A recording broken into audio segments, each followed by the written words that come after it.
What's up, K-Divas, and welcome back to the channel. This is going to be the sewing tutorial for this 3-part corset top that has a detachable sleeve. That means you can wear the sleeve in a bunch of different ways. So if you'd like to see how I cut and stitch this piece all together, make sure to keep on watching.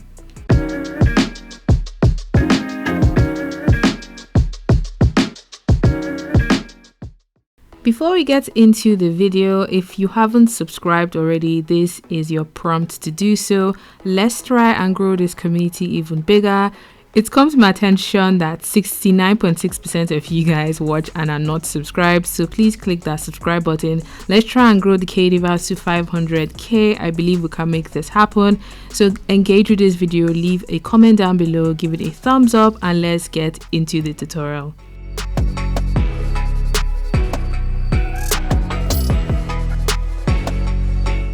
The sewing patterns we're going to be working with I created in the previous video, and I made these patterns from scratch using my measurements. So all the patterns for the front, the back, and the modesty panel as well. So if you haven't seen that tutorial already, I really highly recommend you go watch that and create your own patterns, so that way you're able to use your patterns to cut and stitch your top all together. Now in this video, I'm going to be focusing more on using the patterns to actually cut the fabric. I'll show you how much material that I used, cutting the lining, joining all of the panels together, and any tips that I think will come in really handy when constructing this top. First off, I'm going to pin my patterns onto fabric. I'm going ahead to cut out the pieces for the cups because it's a 3-piece cup situation. I'm also going to cut the front and the back pieces, cutting the modesty panel as well, and then I'm going to cut the sleeve straight onto the fabric. I didn't make a sewing pattern for the sleeve because the sleeve design is really straightforward. So these are all of the pieces I ended up with. The pieces for my front are on the left side of the screen, and then you see the pieces for the back and my lining pieces, which I cut with the same pattern in the black cotton fabric. For the sleeve, it's about 30 inches long, and the width is at least twice of my around bicep measurement because I'm going to be gathering that in using an elastic band. So once all of my pieces are ready, I'm ready to stitch everything all together. I always like to start with just joining bases in place. So I have all of the pieces for the front and the back, and I'm going to just sew all of them together in such a way that I just have one piece that kind of wraps around the waist area, which is kind of like the main bulk of this top. Once I have this done, this is what it looks like. I'm going to be adding a black bias tape along all of the seams, including the center front edge. The center front edge does not have a seam, so I essentially just marked it down with a pin. You can use a chalk, and then I went ahead to add the bias across all of the other seams as well. I think this really made the top pop even more because without this bias taping situation, you wouldn't really see like the division between the panels. I gave my piece a press and then I set it aside so I can go ahead to work on joining all of the cups together. I think this is where the serious work of this design is getting the fit of the cup right. Now I've pinned the bottom cups together like so, and I'm going to be joining those bottom cups first before attaching the top one so it has and forms a full shape. This I am doing on a 1 centimeter seam allowance, which is what my sewing pattern has. And then carefully and very slowly, I am joining the bottom ones to the top one. This I say you should take your time doing so you have the best outcome. To add the bias tape, I have pinned that along the bottom seam first before I'm going to go and stitch across the top seam, kind of like how we did for the main bodice of the top. This I'm going to repeat for the other cup of this design before going ahead to connect it to the opening that is on the front of this top. Joining the cup to this hole, oh god.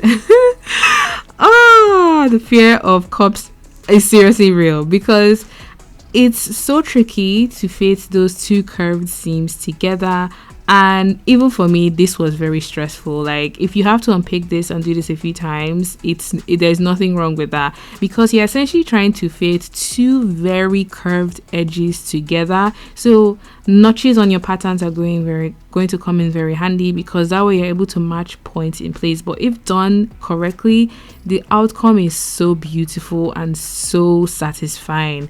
Once I had both of the cups stitched in, I'm going to go across the seam where we just connected the cups to the main bodice with a bias tape, and I'm going to be stitching the bias tape twice, so I have a tunnel like what we did for the ones that are on the boning tunnel on the main bodice. This I'm going to stitch one time and then stitch it again, repeat it for the other side. Through there is where I'm going to be putting my underbust wire.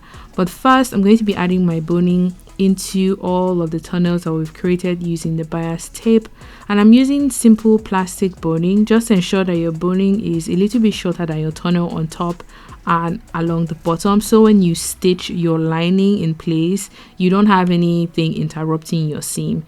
So I'm going to go in to fix the boning into all of the straight seams that I've had earlier on, and this is what it's looking like so far. If you give your piece a nice press, it would relax the curving just a little bit. I'm also going to grab my underbust wire. This is optional, but I just wanted to experiment with seeing how the fit would be if I actually add that underbust wire, and it just feels a lot more secure on the body. Once I had both of the underbust wire in, I went ahead to join all of my lining pieces together in the same manner that I did for the main body. So join all of the vertical pieces, join the cups, and then sew that in place so you have the lining looking like this. With right sides facing each other, I'm going to join the lining to the main piece along the neckline, along one side of the center back, and along the hemline. I'm going to leave the other back end open so I'm able to turn this piece inside out, else I would not be able to like show this thing on the right side. So I'm just going in here to stitch the lining to the main piece, stitching around the neckline, that one center back edge, along the hemline as well. And because I tried to keep all of my boning actually a bit shorter, I was able to stitch around smoothly without any interruptions. Once I had this stitched in place, I'm actually going to work on joining the cups to the piece before I turn it inside out. Now I'm going to grab my bust pads, and this is what it looks like. It's a generic shape, and I just went in to cut it down along the sides because it was a little bit too pointy and I knew that would be uncomfortable when I have the top on. So using needle and thread, I'm just going to stitch only the sides of the bust pads onto the seam allowance on the wrong side of this piece. I just did a few stitches, like 5 or 6, tied a knot just to hold it in place, and then I did it on the other side along the top edge. I turned my piece inside out, gave it a nice press, and this is what it's looking like. For the other side that I left open, I essentially just like folded it in and then top stitched it close. For the back of this corset, I'm actually going to be adding eyelets. This is something I've never done before. I did a quick YouTube short showing how I unboxed this and used it. I'm going to link it on the screen so you have a better idea of how this works if you don't know how to use a eyelet or rivet puncher. But basically that's what I used to create the eyelets on the back of this corset. I ended up creating 8 in total, 4 on each side. Moving on to the modesty panel, which I actually ironed some interfacing on the wrong side of the fabric for some structure. I've put right sides together and I'm going to be sewing that up. Give it a nice press before attaching it on the inside of the back of the corset. I'm just using some pins to hold this in place, and then I'm going to flip this over, and I'm actually going to be hand stitching it along 3 points on that center back edge. Using needle and thread, I'm stitching along the bottom edge, along the middle point, and along the top edge, and I'm stitching in such a way that the stitch does not show on the right side of the corset on the back.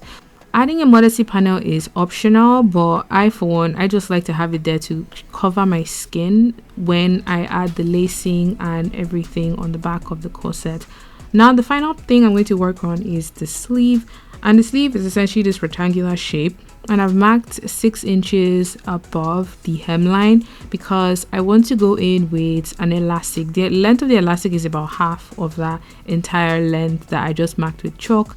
And along the top edge, I'm going to fold it twice, stitch it down to create a tunnel, and pass an elastic through to gather the top edge of the sleeve.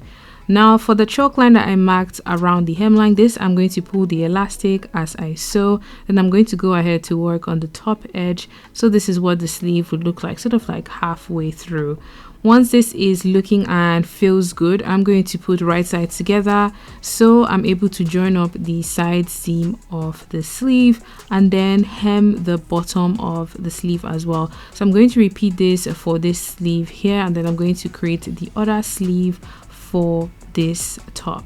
Now this is what the sleeve is looking like. This is such a great way to wear a sleeve if you don't want to actually deal with sleeve heads and sleeve curves, and you can play around with where you want the sleeve to actually sit on your body, whether it's off the shoulder or on the shoulder. And for the back of the corset, I essentially just stitched bias tape together to create the black lacing bit, laced it up, and this is what the finished corset top looks like. This I am obsessed with. It's in one of my favorite colors, which is yellow. I love how yellow looks on my skin, and this fits so well. I will say what I noticed for the fit of this corset is I think I could have gone like a size down, meaning I could have taken an additional 1 inch off of the side. It just felt a little bit loose, so keep that in mind when you are creating yours. But if you guys enjoyed watching this video, do give it a thumbs up, comment any suggestions or ideas for future tutorials in the comment section down below, and I'll see you in my next one. Bye.